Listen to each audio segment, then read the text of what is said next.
l'actualité automobile. Faites le plein. Un parcours bien contrôlé. C'est le Guide de l'auto. La référence depuis 1967.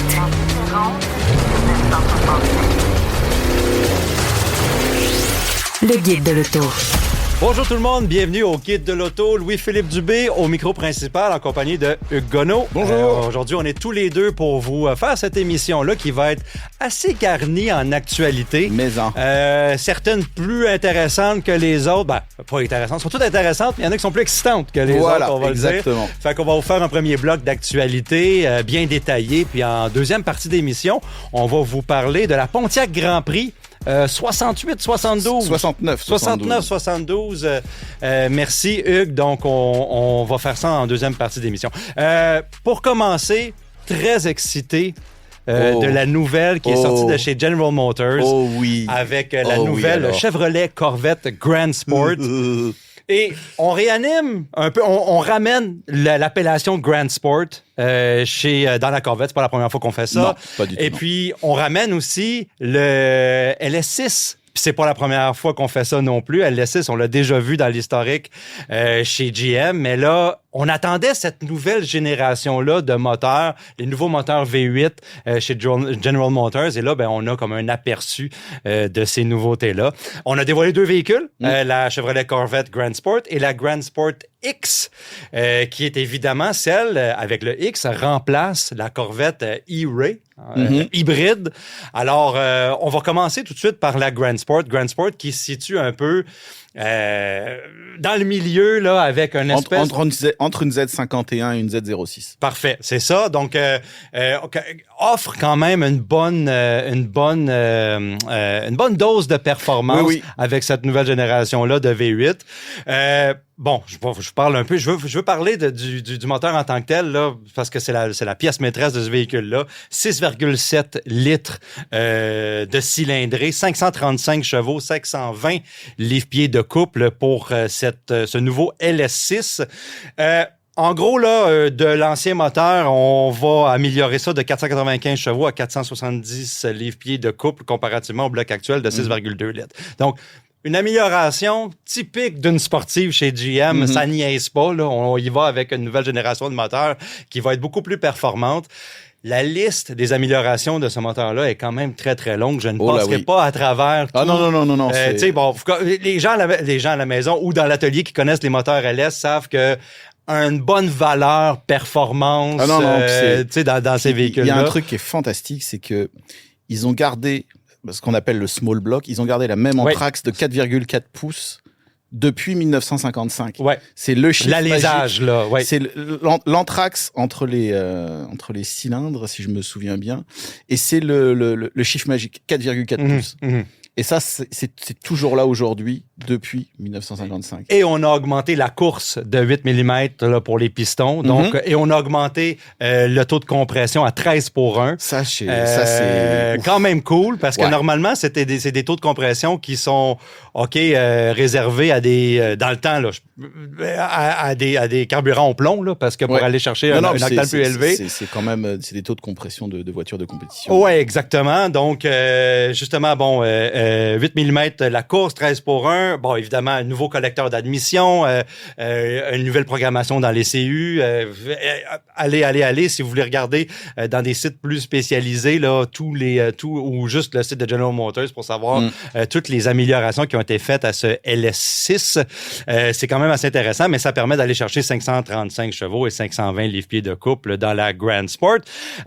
Parlant de la Grand Sport X, bon, évidemment, la E-Ray, vous le savez, c'est la Corvette hybride. On a le moteur à l'arrière et le moteur électrique sur l'essieu avant, ce qui donne un rouage intégral là, pour cette Corvette-là.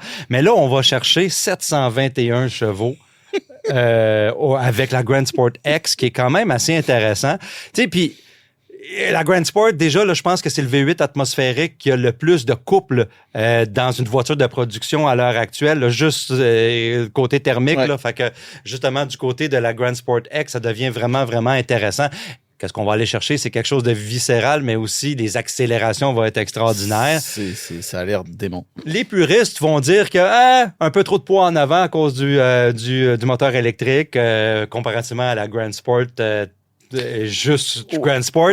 Je suis un peu d'accord, oui, puis aussi la propulsion pour les puristes. Faudra, ouais, mais justement, je pense que GM, encore une fois, si vous êtes un puriste, vous avez la Grand Sport, c'est parfait. Mais si vous voulez un truc un peu plus polyvalent, qui est peut-être un peu moins difficile à maîtriser, et surtout qu'offre le silence. Donc, si vous avez des voisins chiants qui aiment pas le bruit de voiture, vous avez un véhicule électrique pour sortir de chez vous. Donc, ça reste quand même très pratique. Je pense que la GM offre le meilleur des deux mondes. Ouais, vous en voulez pas. Comme on le faisait avec la E-Ray, mais vous n'êtes pas obligé de l'acheter. Ouais. Mais vous voulez un petit moteur électrique à l'avant qui va vous donner un boost supplémentaire, qui va vous offrir un 4 roues motrices, qui va vous donner un petit peu plus de polyvalence. Vous l'avez. Et le chiffre de performance est quand même assez intéressant.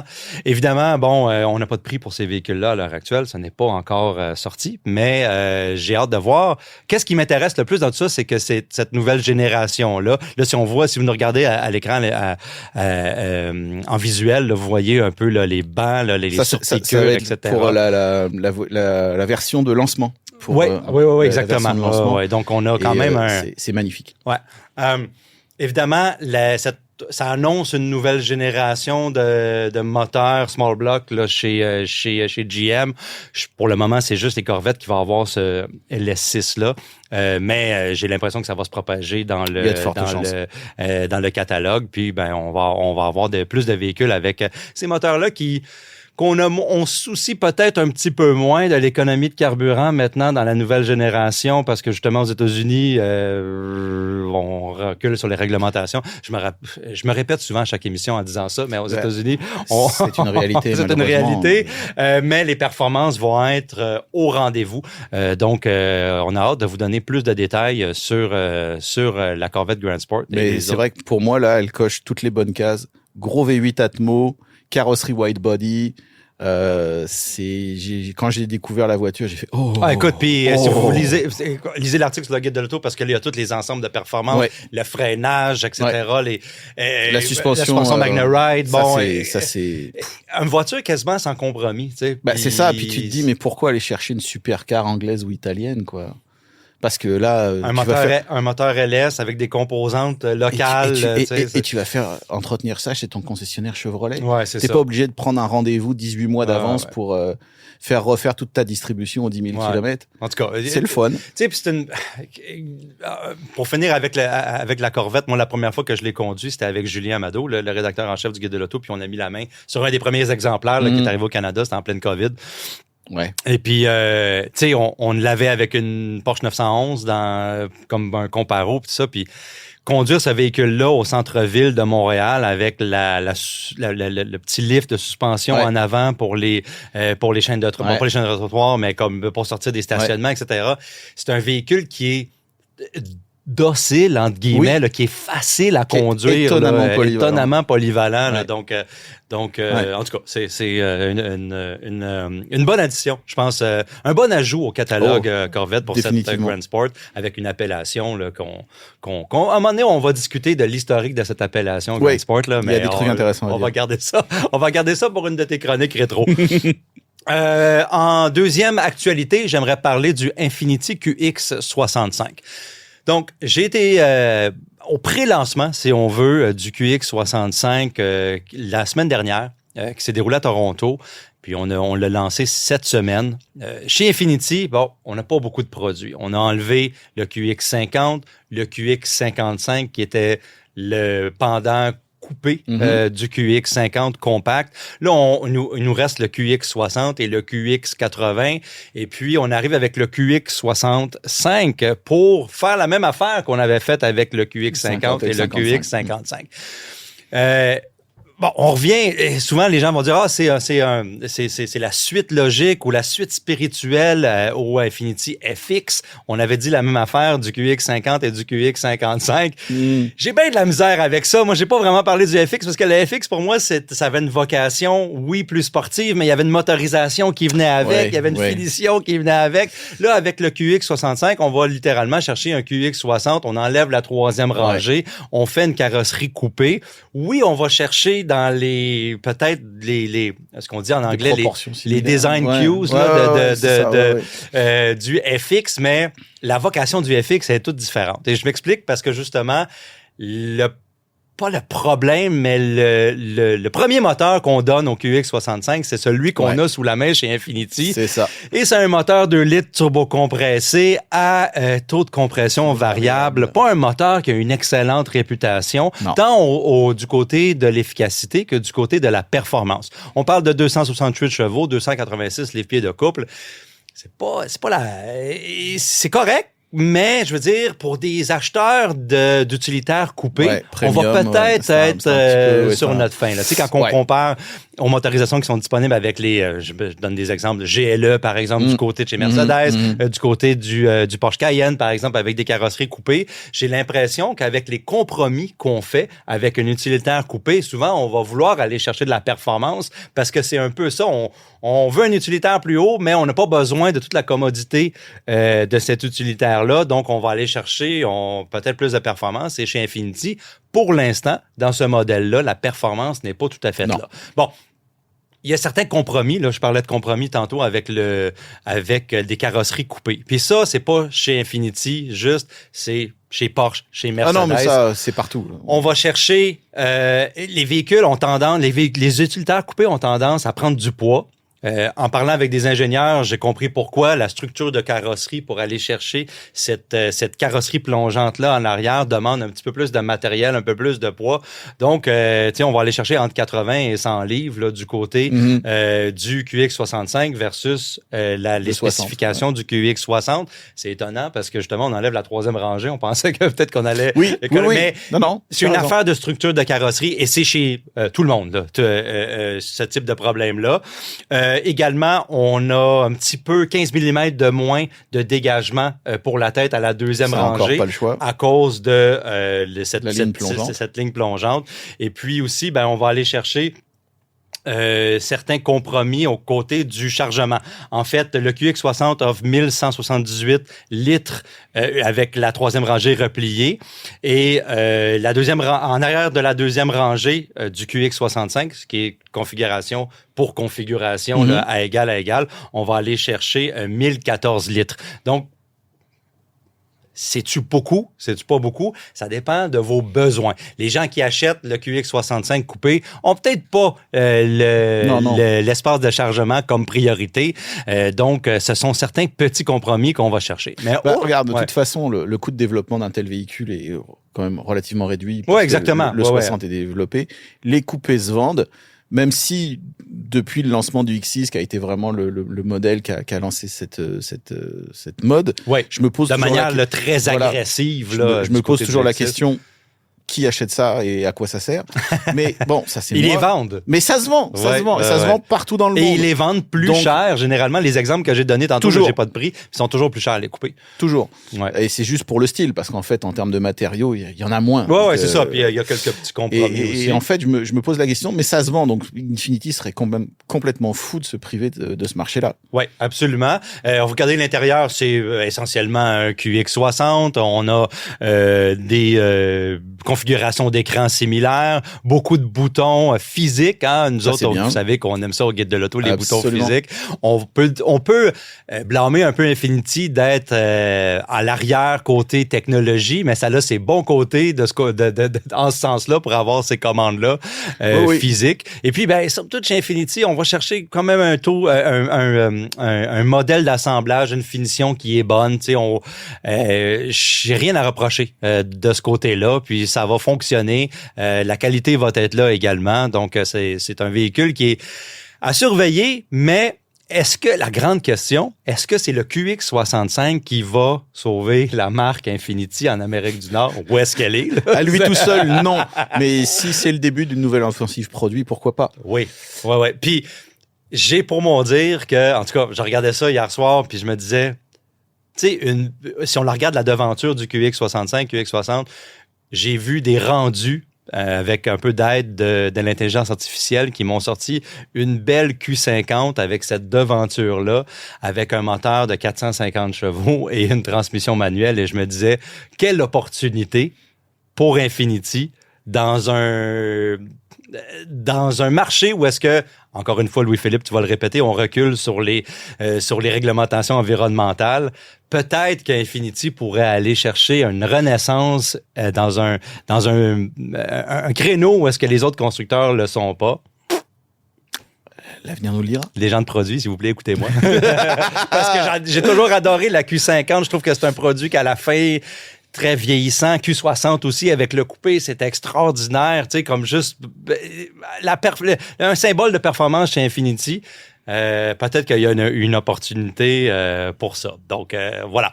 C'est pas mal tout pour le QX65. En fait, on va avoir plus d'informations sur le prix et la disponibilité, mais on continue avec les utilitaires coupés dans les marques de luxe. Hein. Ça n'arrêtera pas. Oh non. Mercedes Maybach, classe S. Écoute, on a déjà parlé, toi puis moi, de la classe S, la nouvelle classe S qui a débarqué. Mm-hmm. Et puis cette semaine, on a vu en fait le summum de la classe S qui sort de la maison Maybach. Encore une fois, tu peux nous parler dans une chronique rétro de où est-ce que ça vient et qui est Maybach, on l'a déjà fait. etc. On l'a déjà fait. On a parlé des 57 et 62 de 2002. À l'époque où Maybach était encore une division autonome, parce que maintenant c'est un logo supplémentaire, c'est la finition haut de gamme de la classe S, mais c'est pas considéré comme une division autonome. Ouais, c'est ça. Donc des véhicules qui ne se vendent pas à gros volume au Canada, classe S, la Mercedes Maybach classe S, mais qui est très populaire dans certains marchés où est-ce qu'on va chercher le summum du luxe et de la personnalisation avec la division manufacture chez Mercedes. Alors, la classe S, elle est 18 cm plus longue. La classe S de Maybach, elle est 18 cm plus longue que la version classe S à empattement allongé. Exactement. Donc, une limousine, là, ça, pour vous regarder à la télévision, là, c'est, tu sais, bon, on connaît la Mercedes Maybach classe S, mais pareil, on dirait qu'elle est toujours plus longue, toujours plus opulente. Parce qu'il faut bien pouvoir allonger ses jambes à l'arrière, là. Écoute, tu sais, siège de première classe, en deuxième rangée. Somptueux ne commence pas à décrire ce que c'est à l'arrière. S580 avec une puissance de 530 chevaux et offerte avec le V12. Hein, de 6 litres qui développe 621 chevaux. Fait que, en tout cas... Méchante bête. Méchante bête. Puis je reviens avec les besoins de personnalisation de cette clientèle-là, parce que quand on regarde les images du véhicule dans l'habitacle, et cette clientèle-là va aller chercher le petit réfrigérateur avec les flûtes à champagne, les surpiqûres, les designs sur mesure. Et puis, il y a cette espèce de configuration de peinture qui est 2 tons chez Maybach, qui est toujours... on va l'avoir dans le GLS, par exemple, de Maybach, qui... fait rêver un peu, là, je pense, là, du côté de la personnalisation pour la Mercedes de classe S. Ça lui donne quand même une très, très belle allure. Moi, j'aime beaucoup les peintures de ton. Oui, c'est vrai. Ouais, c'est quelque chose. Là. En tout cas, c'est... Encore là, on n'a pas tout à fait de prix pour la Mercedes. Mais qui s'en soucie à ce niveau-là, de toute façon. Mais si tu regardes là, dans les images, et cette année, où je pense que c'était l'an dernier, ils ont commencé à aller chercher les motifs qui rappellent, ici, on le voit à l'image, là, Louis Vuitton. Je ne sais pas si tu as déjà regardé la puce. Mais c'est des logos Maybach. C'est assez élégant. Et ils ont fait des roues avec ça aussi. Ah oui. Oui. Ouais. Et non, c'est assez spectaculaire. Mais ils savent plus quoi inventer, effectivement, pour chouchouter leur clientèle. Donc, il faut toujours... Je pense qu'ils s'inspirent des commandes spéciales passer à la division de personnalisation manufacture. Et après ça, il se dit, on va faire ça. On va le faire en série. On va le faire en option. Mais ils savent plus quoi faire. C'est des logos illuminés. C'est tout. Tout ce qu'on peut imaginer de trucs. C'est de série. Okay. Et puis après, vous pouvez encore en rajouter. Ouais, c'est ça. Je veux parler de données et d'implications de grandes compagnies tech dans l'automobile. Et il y a une nouvelle qui est sortie cette semaine que Google, avec Android Auto et Android Automotive, étendrait un peu ses tentacules dans le restant de l'automobile, dans le restant de la voiture, pas juste dans le système d'infodivertissement. Et ça, je trouve ça d'autant plus intéressant parce que CarPlay, avec Apple, gros rival, évidemment, le rival de Google, a fait la même affaire avec CarPlay Ultra et ça n'a pas vraiment fonctionné. On a offert aux constructeurs une suite de technologies pour offrir, pour contrôler le bloc d'instrumentation, contrôler les sièges, par exemple, certains systèmes dans l'automobile, les systèmes de climatisation, etc. Et puis, du côté de chez Apple CarPlay Ultra, ça a juste été adopté par Aston Martin. Parce qu'on avait parlé, ça coûte très cher de développer ces systèmes-là. Et puis, si on fait affaire avec une compagnie tech, on économise des coûts, évidemment. Du côté de Google, Android ou Android Automotive, qu'est-ce qui est intéressant, c'est que le logiciel est open source. Dans la suite de chez Android, tout le monde, tous les constructeurs peuvent en avoir accès.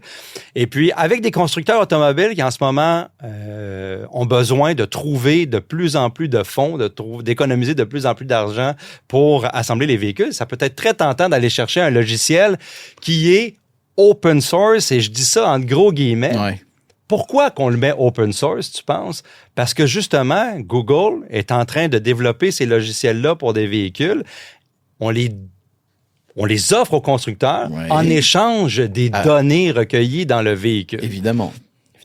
Donc, ça devient de plus en plus pertinent pour les constructeurs d'adopter ces technologies-là parce qu'on épargne sur le développement de nos propres technologies et pertinent pour les compagnies tech d'aller chercher les données dans les véhicules. Il n'y a pas juste la réduction des coûts, il y a aussi de réaliser une véritable intégration.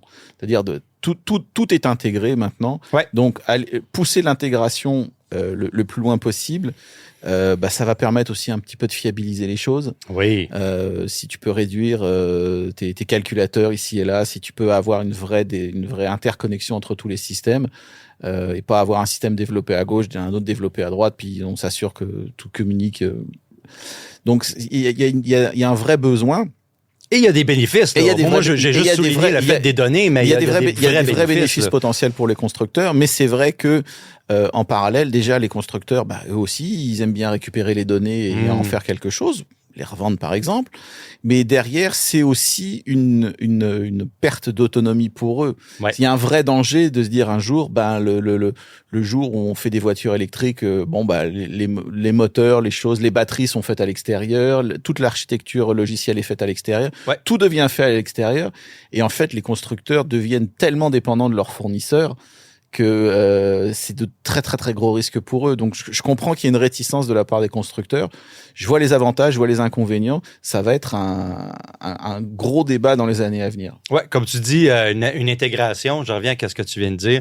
Des mises à jour over the air en direct, beaucoup plus faciles parce que les compagnies comme Google ont... Et surtout sur tous les systèmes, parce qu'encore une fois, quand tout est intégré, tu fais pas juste ton système d'infodivertissement qui est mis à jour. Là, tu peux vraiment tout mettre à jour. Tout mettre à jour et plus rapidement qu'un constructeur peut le faire comparativement à Google qui est en train probablement de mettre à jour mon système d'exploitation sur mon téléphone. Au moment où on se parle, c'est probablement ça qui est en train d'arriver. C'est ça. Je trouve que c'est intéressant. Puis pour le moment, chez Google, on dit que ça va se limiter à certains contrôles dans le véhicule, à certains modules, mais inévitablement, ça va se propager au système de sécurité avancé, système, les caméras, Bien etc. Sûr. C'est ça l'idée, c'est d'intégrer. Et ce qui m'amène à parler des robots taxis. Alors là. À chaque semaine, il y a une nouvelle qu'on parle d'un constructeur, d'une compagnie de tech qui se lance dans l'univers très mystérieux pour nous, Canadiens, des robots taxis. Le choix du mot est extrêmement pertinent. Mystérieux. Justement, puis j'aime ça en parlant, glisser un mot une fois de temps en temps parce que ça s'en vient et ça s'en vient à grande vitesse, cette technologie-là. Au début, on avait des petites entreprises technologiques comme Waymo, par exemple, si vous avez déjà essayé de prendre un Waymo autonome en Californie, au Texas, en Arizona, c'est une expérience qui est quand même intéressante de se faire conduire par un taxi avec un volant qui tourne tout seul, puis avec un service à la clientèle au bout du fil qui est à 3 continents d'ici, là, mais c'est assez intéressant de faire l'expérience. De pousser la technologie 100% autonome et en développant un modèle d'affaires pour les constructeurs. Et c'est ça qui est intéressant parce que là, la nouvelle cette semaine, c'était Uber s'associe avec Rivian. Rivian, un constructeur qu'on parle souvent de véhicules électriques ou de camions électriques et maintenant, sous peu, peut-être qu'on va avoir des voitures électriques qui sortent de Rivian. Je pense à la R3 là, que j'aime particulièrement.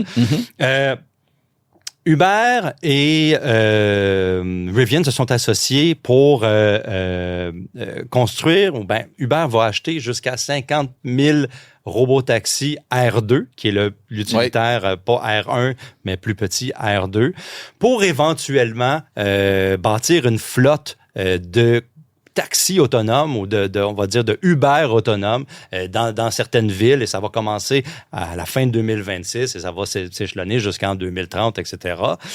C'est intéressant que ces compagnies technologiques-là s'impliquent en achetant même des actions là, dans Rivian pour développer ces technologies-là. Et je reviens à la nouvelle qu'on a parlé tantôt de grandes compagnies de tech qui veulent s'intégrer dans l'automobile pour développer des systèmes collectés de plus en plus de données pour peut-être développer des systèmes 100% autonomes dans des véhicules comme ça et puis éliminer là, essentiellement le besoin d'avoir des conducteurs. Et justement, et si on y va plus loin, c'est d'éliminer d'avoir le besoin de constructeurs automobiles. Parce qu'à un moment, quand tu as une plateforme Uber ou Google, tu as tous les services à tous les niveaux, dans la vie privée, dans la sphère privée, dans le travail, tu as les applications, tu intègres tout ça. Ouais. Et tu as tout sur la vie d'une personne et tu la déplaces en même temps dans un machin qui est en gros un châssis avec des moteurs électriques et une batterie. Parce qu'on on est dans une nouvelle logique de l'automobile. Et à un moment, tu te dis, les constructeurs derrière, j'espère qu'ils commencent à comprendre que ils sont sur une pente savonneuse. Parce que des compagnies comme Google, ils vont pas s'arrêter là. Et puis un jour, ils vont dire, bon, on va faire nos voitures nous-mêmes. Ouais, exactement. Parce qu'ils ont toutes les données, ils ont tous les services, tout est intégré. Ouais. C'est vertigineux. Et puis, on parle aussi j'aime parler aussi des constructeurs qui sont très réticents. Tantôt, on parlait de ça avec Google et Apple, notamment Tesla, par exemple, qui a son propre écosystème qui jamais va faire affaire avec Google. Non. Même pas pour Android Auto et Apple CarPlay pour le téléphone, ça marche même pas.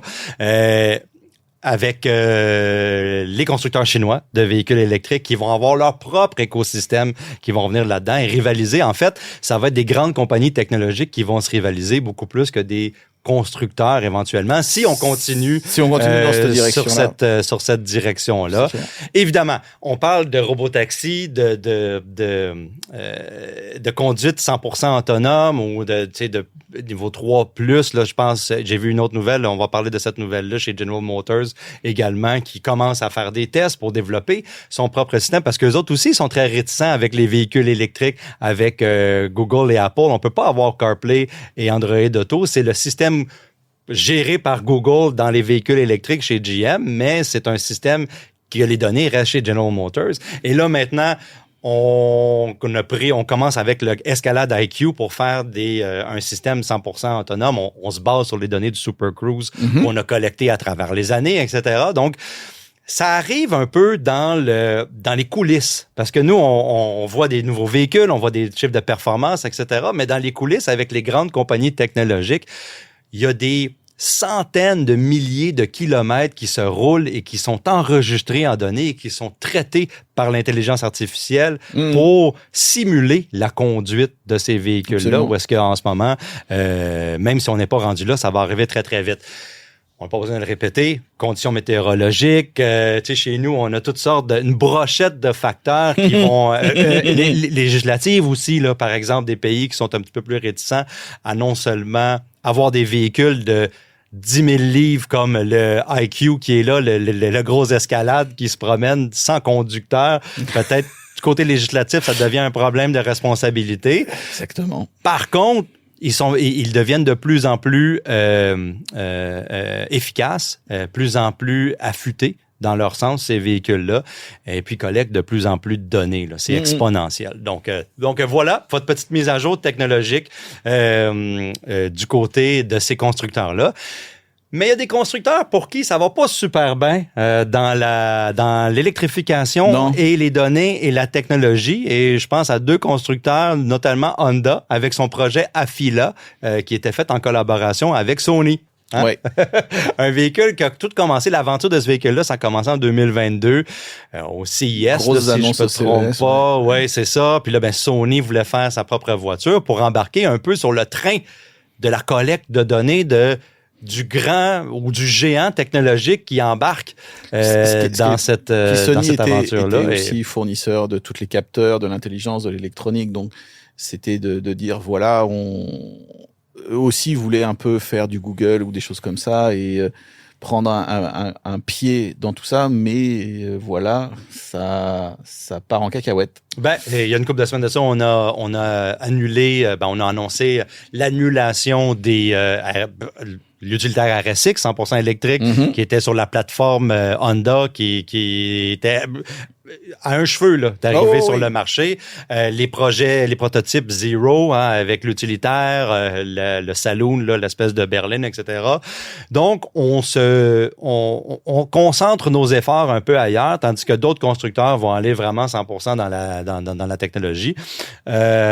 Un autre constructeur aussi qui a mis de côté ses plans de conduite semi-autonome très avancés, c'est chez Stellantis. Oui, mais Stellantis, eux, ils reviennent en arrière. De toute façon, en fait, le problème, c'était qu'on nous promettait la conduite autonome pour 2025.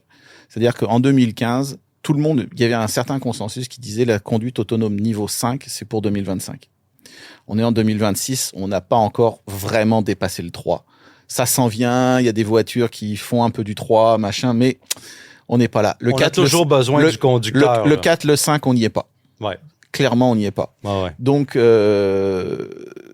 c'est un peu normal que certains constructeurs commencent à dire oui, écoute, on va commencer à investir sur des choses qui se vendent et que les clients veulent et qu'on sait faire. Ah oui, et remplir les coffres, là. Et voilà. Et ce qui m'amène à parler de Stellantis avec le Durango. Et là, pour le coup, là, on va vous réserver. On va reparler d'automobile. On va vous réserver en fin de segment quelque chose qui parle de char et avec des conducteurs dedans et des moteurs V8. Alors, Durango gagne le Dodge Durango, qui est un véhicule tout neuf. Quasiment, là, je veux dire, regarde. Qui roule depuis, mais qui est tellement populaire en plus, le Dodge Durango qui roule. Bon, OK, il y a les flottes, les corps policiers, etc. C'est un véhicule qui a fait sa marque là en Amérique du Nord en tant que gros utilitaire. Mais là, on lui donne le V8 de 6,4 litres qui s'insère là avec le V6. Après ça, on a le MI de 5,7 litres. Le 6,4 litres. Et puis après ça, le SRT L4, là, j'ai pas besoin d'en parler. La bombe. Fait que à chaque semaine, on parle de comment que Stellantis va mettre un autre gros V8 MI ou remettre un gros V8 MI dans un véhicule, voilà. Et puis, ça va se vendre comme des petits pains chauds aux États-Unis. Et c'est la stratégie de renflouage de coffre là, du côté de chez Dodge. Là, on a ces moteurs-là, ils sont payants, ils sont payés. Exactement. Et puis, on veut tous que Stellantis s'en sorte, c'est pas la question. Donc, allez-y, mettez des V8 en attendant. Mais j'espère qu'ils ont un plan B le jour où la situation va retourner et que les normes environnementales vont finir par se durcir. C'est inévitable. C'est ça. Fait que on a ces choix-là maintenant. Et pour terminer, toujours chez Stellantis, la semaine prochaine, je vais assister à un événement annuel, le Jeep Easter Safari, qui se déroule à Pâques ou alentour de Pâques tous les ans. Et puis, si vous avez suivi le Guide de l'auto dans les dernières années, vous avez vu les concepts qui sortent du Jeep Easter Safari et c'est quand même assez cool parce que quand on parle de concept, souvent dans le domaine de l'automobile, on va regarder des véhicules qui sont immobiles, on peut pas rentrer dedans, on peut pas regarder à l'intérieur. Les concepts qui sont dévoilés au Jeep Easter Safari, tous les ans, on peut les conduire. Oh oui. Et c'est ça qui est fort intéressant, que je trouve que chez Jeep, cette année, ben, ça revient à dire encore plus qu'on va parler de grosse motorisation, de retour à l'arrière. Tu sais, on va dire pour le pire, mais aussi pour le meilleur, dans des designs qui vont chercher l'héritage de la marque. On va miser beaucoup sur ça, d'après moi. Et puis, ce qui m'amène à parler de 3 de ces concepts-là. En fait, on a vu 5 concepts jusqu'à date et on en réserve quelques-uns additionnels qui vont être dévoilés la semaine prochaine quand je vais être sur place. Et pour commencer avec le Enville 715, ce Wrangler, Jeep Wrangler Enville 715. Écoute, on a comme un Jeep Overlander avec une partie avant qui ne va pas s'en rappeler Comanche un peu, là, si on regarde chez Jeep, avec les 2 lumières, l'espèce de forme carrée. Évidemment, il est animé par un V8 MI 392. 392, ce sont 3 chiffres qui vont revenir aussi sur la table souvent en fin de semaine ou dans les prochaines semaines. Ouais.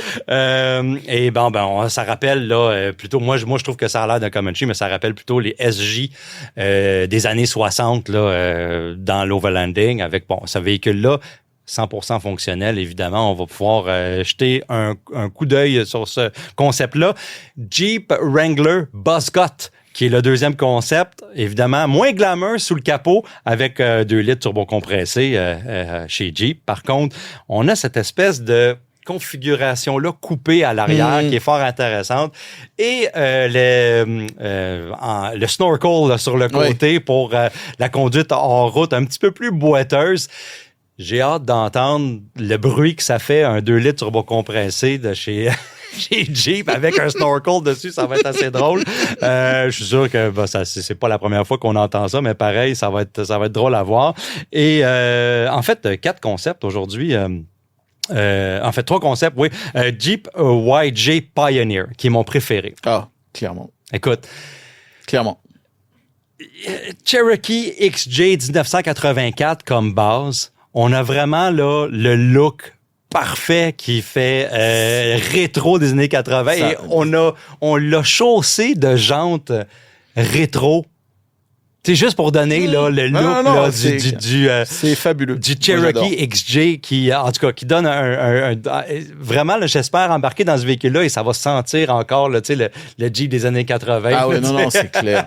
Non, c'est fabuleux. Et puis pour encore plus d'esprit rétro, il a gardé son 2,8 litres original. Mais ramenez-nous ça, bordel. C'est bon. C'est magnifique. En tout cas, restez à l'écoute là, au Guide de l'Auto cette semaine parce que je vais être capable de vous présenter de ces concepts-là et d'autres concepts. Donc, au retour de la pause, on va parler de la Pontiac Grand Prix avec Hugues. Le Guide de l'Auto. Parcours l'actualité automobile sans dérapage ni accrochage. Hugues, cette semaine, tu nous proposes un segment rétro quand même assez rempli avec la Pontiac Grand Prix 69-72. Oui, peu de modèles ont eu l'occasion de définir ou de redéfinir un segment. En se réinventant, ce que la Grand Prix a réussi à faire, c'est ce que la Grand Prix a réussi à faire, et sera un impact sur le marché nord-américain dans les années 70, 80, voire même 90. Derrière l'auto, il y a un homme dont vous avez sûrement entendu parler, car il a ensuite construit un certain coupé en acier inoxydable avec des portes papillons. Ah, je pense que je sais de quel véhicule tu parles, mais parle-nous des débuts là, de la Pontiac Grand Prix pour commencer. Au tout début des années 60, General Motors s'est bien embêtée. Elle n'a rien pour contrer le succès de la Ford Thunderbird qui vient de passer à 4 places lors de son renouvellement de 1958. Cela amènera au développement de la Buick Riviera 1963 au terme d'un concours interne. Le problème pour Pontiac, c'est que Buick était sûr de gagner dès le début. Il faut savoir qu'à cette époque, les divisions de GM sont bien plus autonomes et en compétition les unes avec les autres qu'aujourd'hui et que Buick avait un grand besoin de véhicules images. Mais Pontiac va de l'avant et crée pour le millésime 62 la Grand Prix, qui est en fait une Catalina, modèle pleine grandeur qui repose sur le châssis B-body d'empattement de 120 pouces, avec une calandre et des décorations extérieures revues, ainsi qu'un équipement complet et un V8 389 pouces cubes de 303 chevaux de série. C'est un peu juste, mais 30 195 exemplaires trouvent tant de même preneur. À partir de 1963, La Grand Prix trouve sa place sur le marché tout en conservant la même recette. Base de Catalina, style légèrement modifié, plus d'équipement et un V8 plus puissant que les modèles d'entrée de gamme. Mais à partir de 1966, les ventes baissent et rendu au millésime 68, la Grand Prix ne semble plus convaincre grand monde, même à l'intérieur de GM. Les designers détestent cette année modèle et parmi la direction de Pontiac, on commence à parler dès le début de 1967 d'arrêter ce produit. Avec 31 711 exemplaires produits en 1968, on est loin du pic de 1963 à 72 959 unités. C'est là qu'il va y avoir une idée qui va tout changer. Oui, tout à fait. Mais pour le moment, dans les bureaux de style, les designers continuent leur travail comme d'habitude.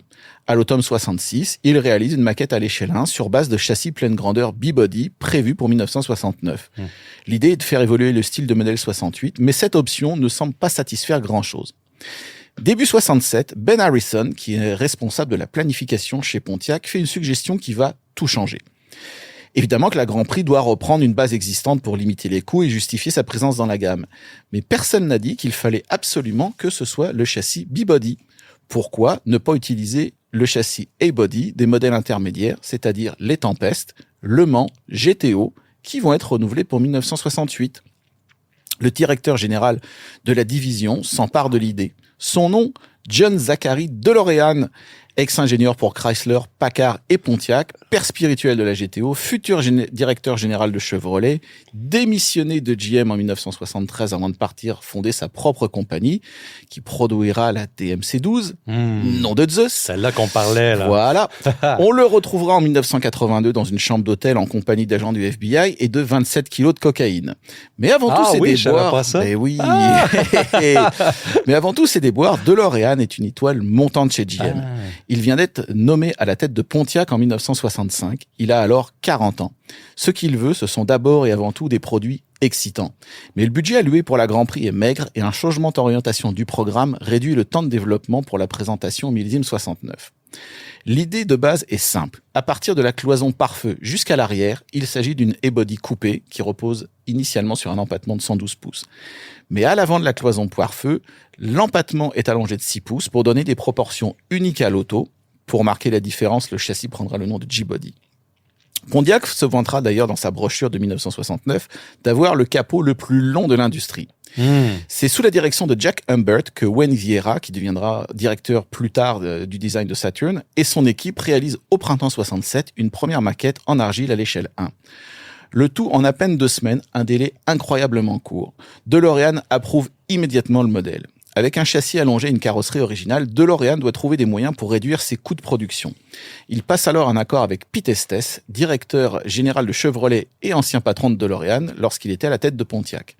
DeLorean lui montre la maquette de la Grand Prix et les deux s'entendent pour partager les coûts d'outillage du toit, ce qui permettra à Chevrolet de sortir sa propre Personal Luxury Car dès 1970, la Monte Carlo. C'est une tactique peu orthodoxe chez GM, car à l'époque, rappelez-vous, les différentes divisions sont en concurrence directe. DeLorean va s'avérer le champion de la Grand Prix et pousser tout le monde, ingénierie, production et fournisseurs extérieurs, pour que l'auto soit présentée à l'automne 1968. Et là, la Grand Prix, elle arrive sur le marché comme prévu. Effectivement, en septembre 68, en même temps que les autres Pontiac, excepté la Firebird. C'est la première fois qu'elle est disponible au Canada, son rôle étant précédemment tenu dans la gamme Pontiac canadienne par la Grand Parisienne. La Grand Prix vient de série avec un 400 pouces cubes de 6 litres 6, développant 350 chevaux, couplé à une boîte manuelle à 3 rapports avec commando plancher, des sièges baquets, une console centrale, une horloge électrique, une boîte à gants éclairée et des inserts en faux bois. D'autres moteurs sont également disponibles. 400 pouces cubes de 265 chevaux, 428 pouces cubes de 370 chevaux et 428 pouces cubes high output de 390 chevaux, ainsi qu'une boîte manuelle à 4 rapports et une boîte automatique à 3 rapports TH400. En bonne américaine de l'époque, tout le reste est en option. Direction assistée, frein à disque assisté, roue rallye 2, vitre électrique, verrouillage central, dégivrage électrique, toit en vinyle, volant ajustable en hauteur, différentiel à glissement limité, compte-tours sur le capot, installé en concession, radio, régulateur de vitesse, vitre teintée, siège conducteur à réglage électrique, intérieur en cuir. Pour les amateurs de performance, un groupe d'équipements modèle SG est proposé. Le nom est inspiré par les Duesenberg des années 30. Il comprend le V8 428 pouces cubes de 370 chevaux, les freins à disque, un différentiel arrière de 3,55 pour 1, boîte manuelle, une suspension à contrôle automatique de niveau, des pneus à flanc blanc, une instrumentation complète et des logos spécifiques. Les pneus à flanc blanc, ça fait partie des performance packs dans ce temps-là. Voilà. Qu'est-ce que la presse automobile en pense de ce véhicule-là là, quand c'est sorti? L'accueil est excellent. Les lignes originales sont appréciées, tout comme la tenue de route. Henry Mani conclura son essai dans l'édition de juillet 69 du magazine Road & Track par ces mots. « C'est une bien meilleure GT que certaines autres, pourtant célébrées, que j'ai conduites. » Le guide de l'auto, dans son édition 69, abonde dans le même sens et termine son essai d'un modèle à moteur 400 en disant « Étant donné son format, la Grand Prix ne peut avoir les prétentions d'une sportive et son comportement sur la route est celui d'une limousine confortable, lourde et stable. Une direction rapide et précise et des freins très adéquats la placent cependant au-dessus des grosses voitures de luxe reconnues. » Devant la réaction des journaux, Pontiac espérait vraiment recevoir le titre de voiture de l'année 1969 du magazine Motor Trend, mais la Grand Prix sera battue par la Plymouth Roadrunner. Il faut dire que la marque avait déjà remporté le titre en 1959, 61, 65 et 68. Le public est emballé. Par rapport à 1968, la production augmente de 255% à 112 486 exemplaires. Clairement, Pontiac a su toucher la clientèle en offrant un style unique, une tenue de route décente, un bon confort, le tout avec un prix attractif. Elle est moins chère que les Buick Riviera et Ford Thunderbird. Pour plusieurs observateurs de l'industrie, la Grand Prix vient de redéfinir le segment des Personal Luxury Cars. À partir de là, tout le monde ou presque va copier la recette de Pontiac, à commencer par Chevrolet dès l'année suivante. Puis c'est là que le vent commence à tourner, là. Oui, alors les années 70 commencent et une plus grande pression du gouvernement et des compagnies d'assurance pour mettre la sécurité et la pollution au centre des préoccupations des constructeurs va considérablement changer la donne. L'incroyable décade de Pontiac, avec une renaissance débutée en 1959 alors que la marque était sur le point de disparaître, va bientôt se terminer, mais personne ne le sait encore. Premier signe, en février 69, DeLorean quitte Pontiac pour prendre la tête de la division Chevrolet, un mouvement perçu par certains comme la ligne droite vers la direction de GM. Il est remplacé par Jim McDonald. Ce dernier n'est pas un amoureux du produit et cela va se voir dans les années qui suivent. En attendant, la Pontiac Grand Prix entame en 1970 sa seconde année sur le marché sans connaître de grands changements. La calandre est revue, avec une grille à barre verticale, tout comme les feux arrière et les poignées de porte affleurantes qui sont redessinées. La plus grosse nouveauté de l'année est le remplacement des 4,28 pouces cubes optionnels par un 4,55 pouces cubes de 7,5 litres high output de 370 chevaux. Les 400 pouces cubes continuent, eux, sans changement. Il est moins puissant, mais nettement plus coupleux. Les ventes de 1970 baissent dramatiquement, moins 42%, soit 65 750 exemplaires. Nul doute à cause du lancement de la Monte Carlo, moins prestigieuse, certes, mais également vendue 22% moins cher et écoulée à 145 976 exemplaires. La Grand Prix bénéficie d'un restylage significatif. Pour 1971, la calandre, dessinée par le styliste Gordie Brown, intègre des phares simples et une grille à 2 niveaux séparés par le pare-choc. Les lignes sont plus saillantes tant à l'avant qu'à l'arrière. La partie arrière, en pointe, se fait l'écho de l'avant. Les selleries sont revues et l'option cuir, qui n'avait jamais été très populaire, est retirée. La version de base prend le nom de J dans la littérature du constructeur, tandis que le groupe SJ est toujours proposé. Côté technique, les freins à disque et la direction assistée viennent de série, alors que les moteurs voient le taux de compression baisser afin de pouvoir utiliser de l'essence ordinaire. Les puissantes s'en ressentent évidemment, 300 chevaux sur le 400 pouces cubes de série et 325 chevaux sur le 455 pouces cubes. À partir de mars 1971, les boîtes de vitesse manuelles ne sont plus offertes et ne représentaient de toute façon qu'à peine 1% des ventes. Et la boîte automatique TH400 vient de série. Pontiac ajustera ses prix en fonction. Tout cela ne suffit pas à motiver les acheteurs et les ventes baissent encore de 11% à 58 325 exemplaires, mais elles sont encore largement au-dessus de celles du niveau de 1968. Et la Grand Prix devait être entièrement renouvelée là, pour 1972. Et oui, tout à fait. Mais une grève de l'UAW à la fin de 1970 et les nouveaux mandats fédéraux en matière de pare-choc obligeront GM à repousser ses plans d'1 an. C'est pourquoi les changements de l'année modèle sont finalement assez restreints pour 1972. Nouvelle grille de calandre, sellerie revue, voyant de fermeture de ceinture de sécurité à partir du 1er janvier 72 et allumage électronique de série. Les puissances baissent sensiblement, 200 chevaux pour le 400 pouces cubes et 220 chevaux pour le 455, mais c'est à cause de l'obligation d'annoncer des chiffres nets avec les accessoires installés sur le moteur plutôt que bruts. La production augmente de 58% à 91 961 exemplaires par rapport à 1971, ce qui augure bien pour la suite des choses. Mais là, il faut que tu nous parles de l'ultime Pontiac Grand Prix. Oui, l'ultime Pontiac Grand Prix, c'est par ce slogan que le catalogue présente la Pontiac Grand Prix SSG fabriquée par Hearst. On connaît surtout la compagnie Hearst pour ses leviers de vitesse et sa collaboration avec Oldsmobile pour les Hearst Halls, à partir de 1968 jusqu'en 1984, mais elle a également apposé son nom sur des produits AMC, Jeep et Chrysler, la rarissime 300H de 1970. Hearst et Pontiac travaillent ensemble depuis 1965, année où la marque a commencé à installer des leviers de vitesse de performance. Hearst décide en 1970 de créer une série spéciale baptisée sur la Grand Prix. Pour obtenir une SSG, un nom aussi dérivé de chez Duesenberg, le client doit commander chez Pontiac une Grand Prix selon les spécifications suivantes. Un modèle J, les modifications en SSJ ne sont pas compatibles avec la SJ, couleur blanc caméo ou noir Starlight, intérieur noir ivoire ou sandalwood, sélectionner les options obligatoires qui sont rétroviseur couleur carrosserie, pneus à flanc blanc, roues rallye 2, à moins que le client ne désire commander des roues chez Hearst, et choisir ou pas les options recommandées, roue de secours de taille réduite et ensemble tenue de route. Hearst n'a pas de demande spécifique concernant la mécanique. Reste à sélectionner les options ajoutées chez Hearst. Roue Polycast, American Racing ou Kragar, levier de vitesse Hearst, amortisseur ajustable, ordinateur de bord, alarme, télévision noir et blanc Sony et même un téléphone mobile. Hearst précise qu'il est possible d'ajouter encore d'autres options sur commande spéciale. Ensuite, la voiture est livrée chez Hearst Research Corporation à Southfield, dans le Michigan. Là, la compagnie installe un toit ouvrant, une finition en vinyle de la partie arrière du toit et les équipements commandés, puis réalise une peinture ainsi que les pinstriping dorés typiques des Hearst de cette époque. Une fois terminé, le client peut venir chercher son auto à Southfield ou organiser une livraison à domicile contre supplément. Les historiens spécialistes de Hearst expliquent qu'il existe une légère confusion dans les chiffres de production, mais les nombres qui reviennent régulièrement sont 272 exemplaires en 70, 157 en 1971 et 60 en 1972.